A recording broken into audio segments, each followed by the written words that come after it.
Daniel, chapter 2. And in the second year of the reign of Nebuchadnezzar, Nebuchadnezzar dreamed dreams, wherewith his spirit was troubled, and his sleep brake from him. Then the king commanded to call the magicians, and the astrologers, and the sorcerers, and the Chaldeans, for to shew the king his dreams. So they came and stood before the king. And the king said unto them, I have dreamed a dream, and my spirit was troubled to know the dream. Then spake the Chaldeans to the king in Syriac, O king, live forever. Tell thy servants the dream, and we will shew the interpretation. The king answered and said to the Chaldeans, The thing is gone from me. If ye will not make known unto me the dream with the interpretation thereof, ye shall be cut in pieces, and your houses shall be made a dunghill. But if ye shew the dream and the interpretation thereof, ye shall receive of me gifts and rewards and great honor. Therefore shew me the dream and the interpretation thereof. They answered again and said, Let the king tell his servants the dream, and we will shew the interpretation of it. The king answered and said, I know of certainty that ye would gain the time, because ye see the thing is gone from me. But if ye will not make known unto me the dream, there is but one decree for you. For ye have prepared lying and corrupt words to speak before me, till the time be changed. Therefore tell me the dream, and I shall know that ye can shew me the interpretation thereof. The Chaldeans answered before the king and said, There is not a man upon the earth that can shew the king's matter. Therefore there is no king, lord, nor ruler that asked such things at any magician, or astrologer, or Chaldean. And it is a rare thing that the king requireth, and there is none other that can shew it before the king except the gods, whose dwelling is not with flesh. For this cause the king was angry and very furious, and commanded to destroy all the wise men of Babylon.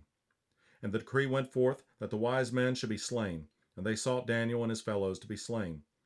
Then Daniel answered with counsel and wisdom to Arioch, the captain of the king's guard, which was gone forth to slay the wise men of Babylon.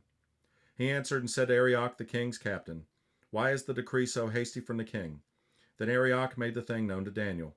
Then Daniel went in and desired of the king that he would give him time, and that he would shew the king the interpretation. Then Daniel went to his house, and made the thing known to Hananiah, Mishael, and Azariah, his companions, that they would desire mercies of the God of heaven concerning this secret, that Daniel and his fellows should not perish with the rest of the wise men of Babylon. Then was the secret revealed unto Daniel in a night vision. Then Daniel blessed the God of heaven. Daniel answered and said, Blessed be the name of God forever and ever, for wisdom and might are his. And he changeth the times and the seasons. He removeth kings, and setteth up kings. He giveth wisdom unto the wise, and knowledge to them that know understanding. He revealeth the deep and secret things. He knoweth what is in the darkness, and the light dwelleth with him. I thank thee and praise thee, O thou God of my fathers, who hast given me wisdom and might, and hast made known unto me now what we desired of thee, for thou hast now made known unto us the king's matter. Therefore Daniel went in unto Arioch, whom the king had ordained to destroy the wise men of Babylon. He went and said thus unto him, Destroy not the wise men of Babylon. Bring me in before the king, and I will shew unto the king the interpretation. Then Arioch brought in Daniel before the king in haste, and said thus unto him, I have found a man of the captives of Judah, that will make known unto the king the interpretation. The king answered and said to Daniel, whose name was Belteshazzar, Art thou able to make known unto me the dream which I have seen, and the interpretation thereof? Daniel answered in the presence of the king and said, The secret which the king hath demanded cannot the wise men, the astrologers, the magicians, the soothsayers shew unto the king. But there is a God in heaven that revealeth secrets, and maketh known to the king Nebuchadnezzar what shall be in the latter days.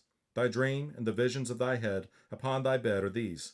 As for thee, O king, thy thoughts came into thy mind upon thy bed, what should come to pass hereafter, and he that revealeth secrets maketh known to thee what shall come to pass. But as for me, this secret is not revealed to me for any wisdom that I have more than any living, but for their sakes that shall make known the interpretation to the king, and that thou mightest know the thoughts of thy heart. Thou, O king, sawest, and behold, a great image.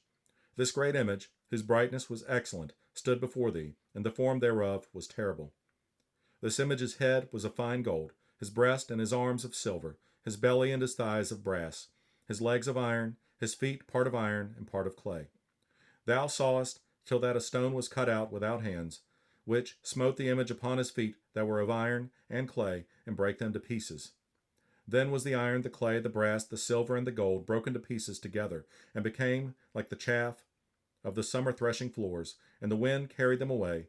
Then no place was found for them, and the stone that smote the image became a great mountain, and filled the whole earth.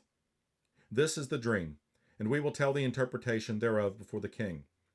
Thou, O king, art a king of kings, for the God of heaven hath given thee a kingdom, power, and strength, and glory.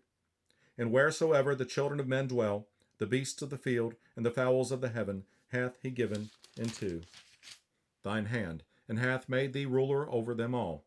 Thou art this head of gold.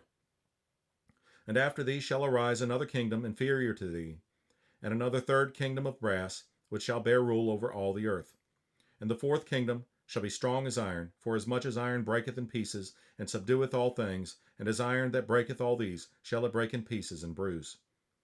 And whereas thou sawest the feet and toes, part of potter's clay, and part of iron, the kingdom shall be divided, but there shall be in it of the strength of the iron, for as much as thou sawest the iron mixed with miry clay. And as the toes of the feet were part of iron and part of clay, so the kingdom shall be partly strong and partly broken. And whereas thou sawest iron mixed with miry clay, they shall mingle themselves with the seed of men, but they shall not cleave one to another, even as iron is not mixed with clay. And in the days of these kings shall the God of heaven set up a kingdom, which shall never be destroyed, and the kingdom shall not be left to other people, but it shall break in pieces, and consume all these kingdoms, and it shall stand forever. For as much as thou sawest that the stone was cut out of the mountain without hands, and that it brake in pieces the iron, the brass, the clay, the silver, and the gold, the great God hath made known to the king what shall come to pass hereafter, and the dream is certain, and the interpretation thereof sure.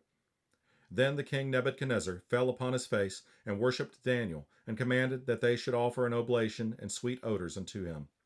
The king answered unto Daniel and said, Of a truth it is, that your God is a God of gods, and a Lord of kings, and a revealer of secrets, seeing thou couldst reveal this secret. Then the king made Daniel a great man, and gave him many great gifts, and made him ruler over the whole province of Babylon, and chief of the governors over all the wise men of Babylon. Then Daniel requested of the king, and he set Shadrach, Meshach, and Abednego over the affairs of the province of Babylon, but Daniel sat in the gate of the king.